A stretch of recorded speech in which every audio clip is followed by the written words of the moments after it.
fourth of my Facebook Live performances in support of the Hands Up project, which reaches out to children, school children and teachers in Gaza.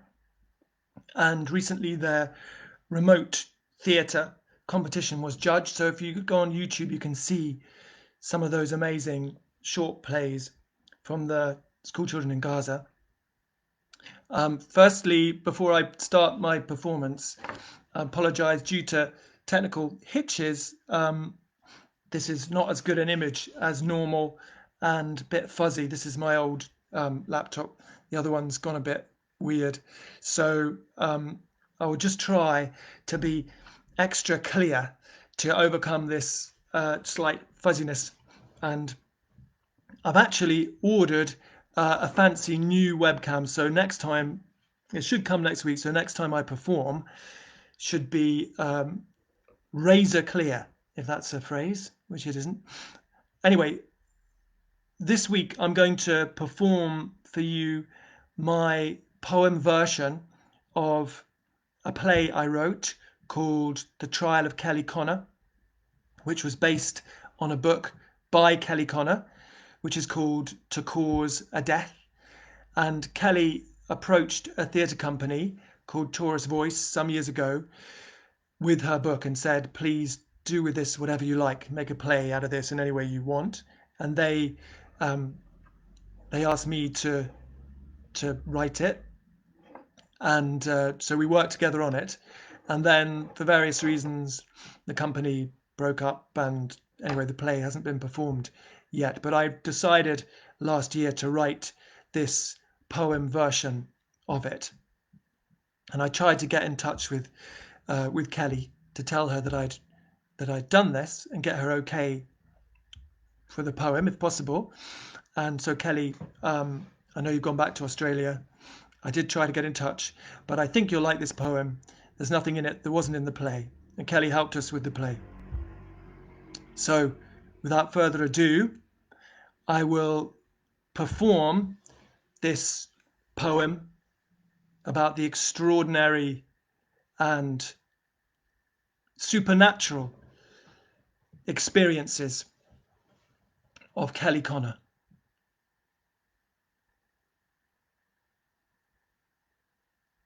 How Brenda Connor changed her moniker. Sunday morning, she drove her motor. Just 17, the grass is green.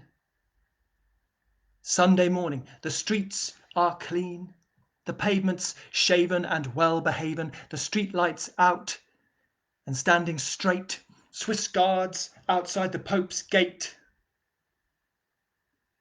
Every road leads to Rome, every little rise and way that sets out and comes back home. I mean, it's the Lord's Day. This is Australia, land of wine. 1971 is going fine. She shoots uphill, a green cat up a fence post, just like that. Bang! That was Brenda.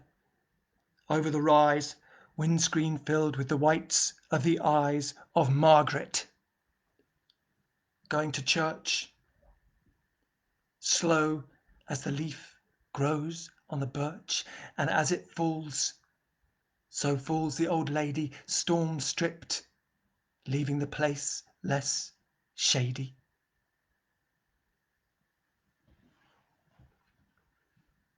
Dead stood the car. Out of the chapel, Eves and Adams full of bad apple, came the good people marked with concern about the place where people burn naked forever, chained together in real Victoria wildfire weather. Out into unstained light to view. Horrible, incredible scene. A completely innocent ancient machine and a freshly guilty girl aged 17.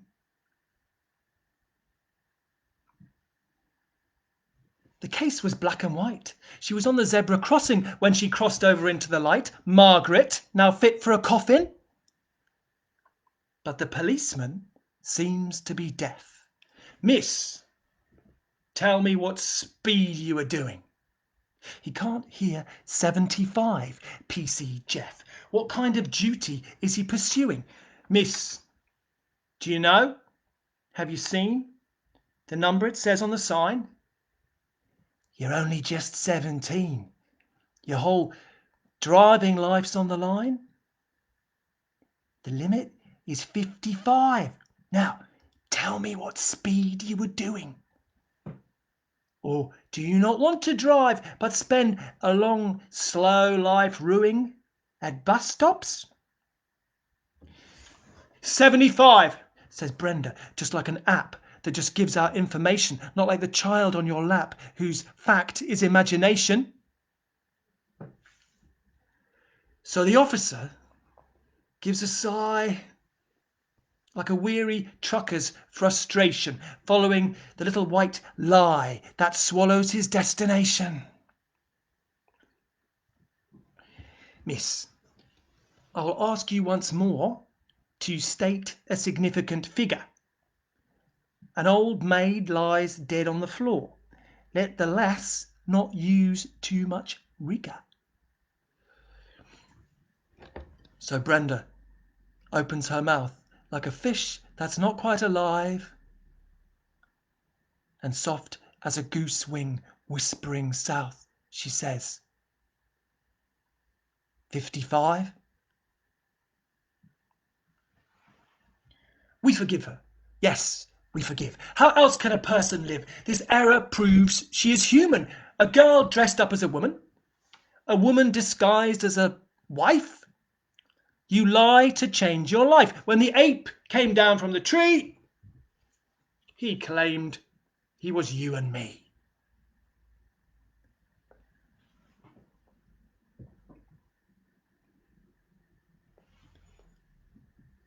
The suburbs. Don't say a word. On the shorn lawn, a dead lyrebird. The echidna under the hedge, the snail on the window ledge are all that's allowed of the wild. Maybe a jam-faced child. The streetlights, gods of low wattage, one for each modern cottage, stand guard, like fingers on lips, dim lighthouses warning of ships. Silence. The curse of the mother. Heavy and settled weather wrapping the house like the leather wings of a worn-out vampire that's flapped right over the empire. She was a refugee from rationed England, you see, the mother, and lived in a camp of huts that each grew a lamp and changed as the roses grow into a bungalow. What else but silence can say how deep and strange is the way from there to here? Words stop, stunned in mid-flight, and drop into a bottomless well. The radio silence of hell. But that was where she hid when she was sent as a kid away from Manchester, safe from fascist firebomb and strafe, into some country place. All that she can recall is the old man on the wall, a picture of a face. And she had never seen a portrait, never had been where such things are. She bound herself up tight like a wound. The family might be a band glittering on a bandstand, tuba and cornet and flute, but the conductor signs mute. And nothing is played, not one dash of cymbals or soloist flash, child word of triangle bright. Because she has wrapped them tight in the wings, black and terrific, on which she crossed the Pacific. Now The policeman's knock is a big market shock. If a household is a world, that rap is chaos unfurled that runs from room to room, travelling sonic boom. Just like the crash of capital leaps from capital to capital, gigantic, ape, electronic, instant, blunt, unironic, making the house one vast underground bomb blast. When mother opened the door, she let in all the white roar of a hull shuddering gale, right off the screaming scale, heard in her heart alone, that yelled like a telephone in the whole family's ear. Siren blast of first fear. Mighty, I'm telling you, what a dash of blue can do. The dragon in the dust, pinned by the saint, is the lizard brain that isn't sane, but all taboo and constraint and trapped lust. And when its jaws open their doors, oh, what a gust of every careful mouse ever snatched into the air, screaming its life out up there. It was like that in the house, but quiet, as the police, charged with keeping the peace, delivered back to her mum the newborn killer, stone dumb, limp as a soaked shirt washed up on the shore. 17 years of dirt in the dark frame of the door. When the officers had gone, who brought the crash and the roar, shame, dread, and so on, tabloid rapture for sure, silence salved the hurt with smears of dog dirt, sutured with barbed wire, and then wired it up to the grid. Mother said, God forbid, and sealed the ill. But that night, the rock of ages split. A chasm opened unbright, and the lass fell into it.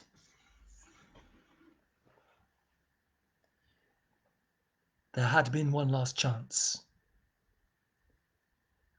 Up to the balcony, she heard her brother return from keeping company and a bit of a dance.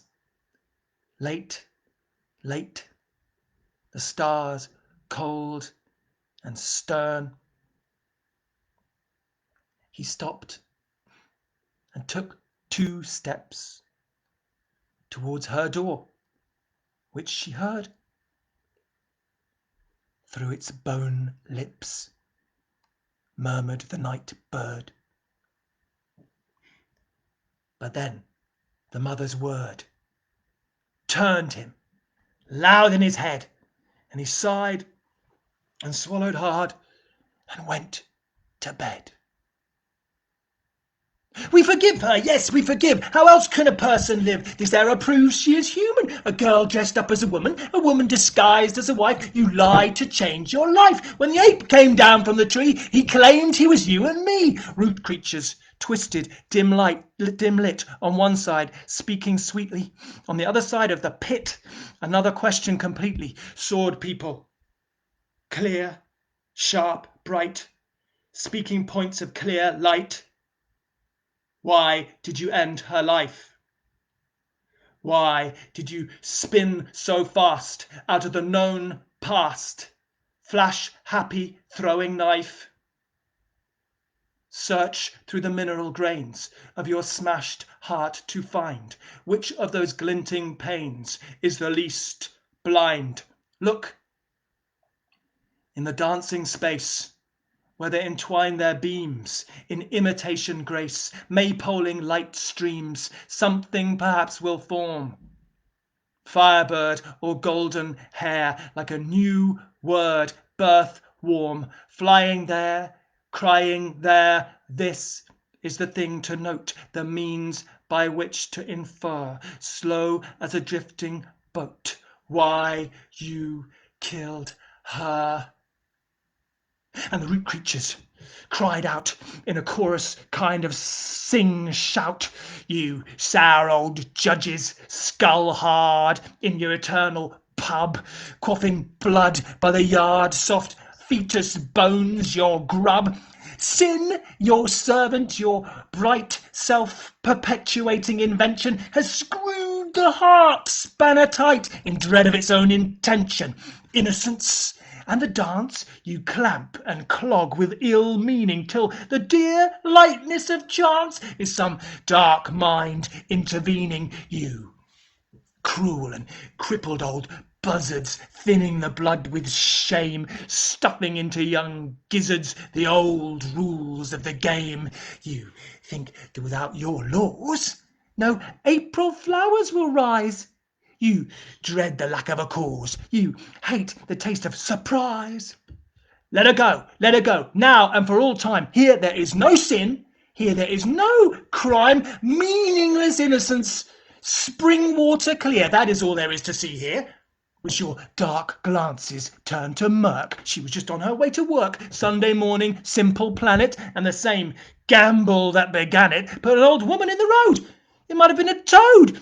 And the sword people, just as strong, carried on with the same song. Search through the mineral grains of your smashed heart to find which of those glinting panes is the least blind. This is the thing to note, the means by which to infer, slow as a drifting boat, why you killed her, which made the root creatures cackle and spasm, so the cacophony of the chasm intensified. Storm-ripped wood, contested neighborhood where wind and lightning fight. It was like that, night after night, while the silence of the mother branched through sister and brother, starting to drain Dad of what small talk he had. Big love for first daughter had gone like a lamb to slaughter. Louder and louder, loud as a close-cup final crowd, while Brenda's name appeared in the newspapers as feared, and vanished quick by good luck, but not the horror that stuck. And she went to work on the train, sat down with the sane as a receptionist, heart tight as a fist for the night fight, axe attack, splitting a sharp crack in the closing dark, just like a dog bark slashes the sweet face of a hushed and holy place, splitting her mineral heart with a steel wedge to restart the escalating debate. Heat of increasing hate on one side, blasted white by the clear lines of sweet light from the other. As if grey beams of cloudlight spearing green streams of coiling seawater, frantic, maddened the whole Atlantic. Leave her alone! The rope you throw her, greased with false hope that dangles into the pit, won't get her out of it. Shatter and break, and then shatter and break again. All truth is glass and must crack. Truth's lamp shines black. Desperate argument of the hung parliament of an island nation facing invasion, closer each narrowing night. This was the Battle of Brenda. For the sake of the nation, fight! For the sake of the nation, surrender!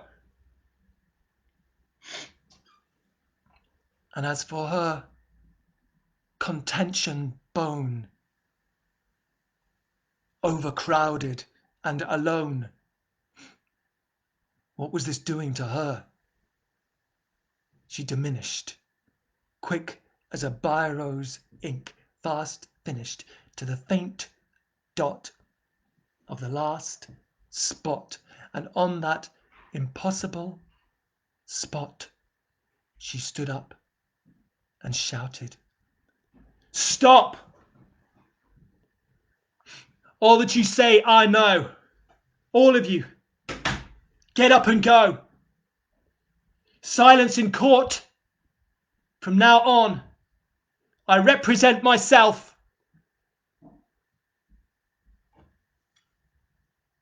They were gone. Instantly. And the night's were mended.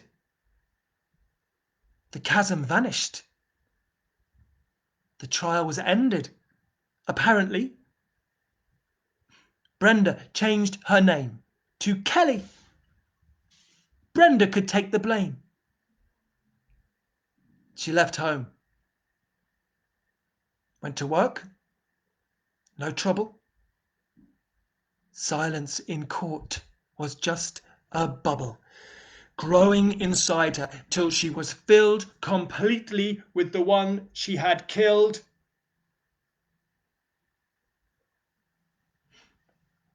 The only solution was an institution. They said, mental pain can drive you insane, effect as cause, but there are laws. You suffer guilt. Milk has been spilt, or was it ink? But what do you think? She confessed, and they said, yes, a woman is dead, but there was no crime. If you'd seen her in time, you'd have stopped. It was not your will. Just she was over the brow of the hill. Firstly, you wish she was still alive. Second, you were only doing 55. Third, you were just 17. You are squeaky clean. Your tower of guilt is clearly built on the buried foundations of your strained relations. The king is nowhere to be seen. On a bone throne sits the stone queen. Outside the gate, green and weak, the children wait for her to speak. This is your family which made you, and they have given you one gem of wisdom utterly untrue, which is the myth that you made them. And you have carved this stone into a surgeon's knife that glides through flesh and bone but does not end your life, only it endlessly operates, and so truth, hope evaporates. You are a tree whose taproots taste chemical waste, which we can't see, but what you show is bark that grieves, strange coloured leaves, apples that glow.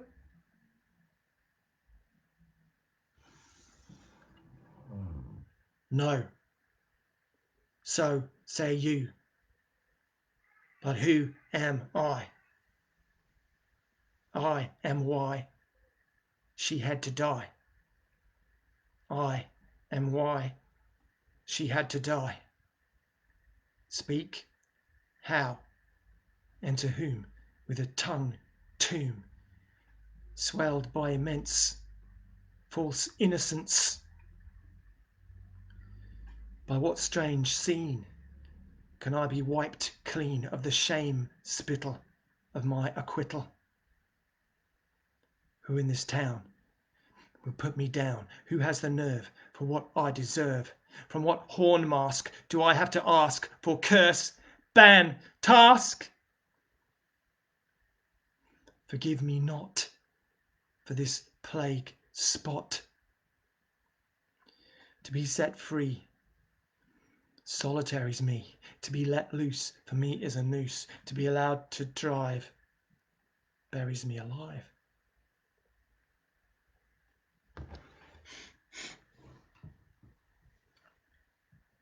Too slow time kills. Lacking a knife, with sleeping pills, she took her life. Down on the beach, on a cold night, out of harm's reach, she sank out of sight. To the seabed, to speak to the dead.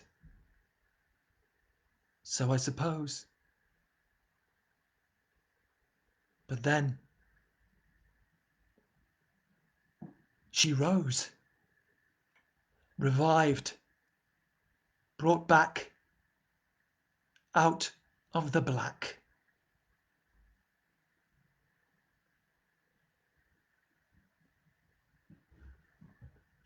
So Kelly, I say, How are you today? With your own daughter, books, career, solidly here, head above water.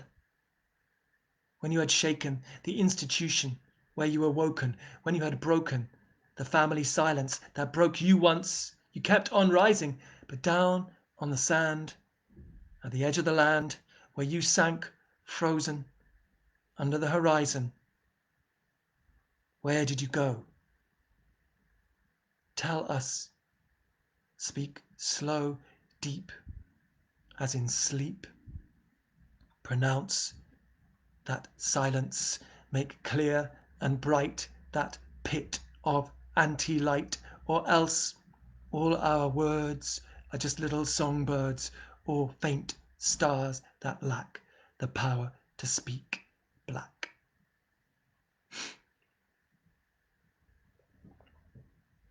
Look at this woman, coupled with someone, shadowed by something brighter than lightning. Who is it? Margaret? Was she your target? Was it your aim to tell her your name? Was silence broken down in death's ocean? Is that the case? Did its dry face break into brooks? Could that be true? When I see you, that's how it looks.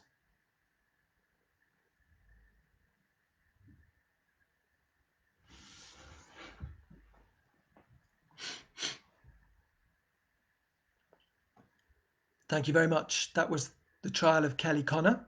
If you want to read the words, they're on my website, peteroswald.net. Next week, I will be performing the first of my 3 folk tales. Those are my poem versions of Italian folk tales collected by Italo Calvino. And so the same time next week. Thank you very, very much for watching, listening. Goodbye.